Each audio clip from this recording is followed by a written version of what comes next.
พ่อเบน ยัง คอยไปซอยงานอีป่านคือว่าเจ้าลักไปเบิ่งหมอลำบรรทัดติ มันม่วนเนาะข้อยก็ไปของเขาเสยแล้วเต้นหน้าห้านน้ำเล็กน้อยเสยม่วนกบมื้อนั้น เอ้ยคือว่าเขาตีกันคักแท้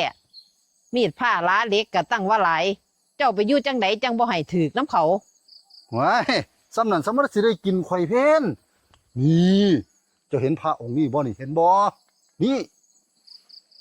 พระองค์นี้ นี่แหล้วข่อยรอดได้ย้อนพระองค์นี้แล้ว มันเป็นอีหยังมันอยู่ย่องคงกับพันติ บ่แม่น เอามันหนังเหนียวบ่ บ่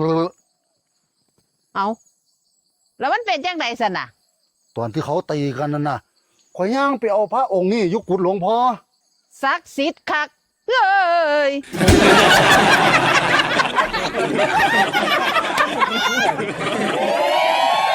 เจ้าย่างไปเอาพระองค์นี้อยู่กุดหลวงพ่อ เฮ้ย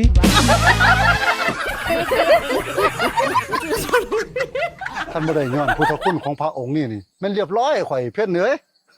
ได้ย้อนก็ยังว่าคันแม่นข่อยบ่ค่าย่างไปเอาติย่านมุนเอเล่อยู่สาธุ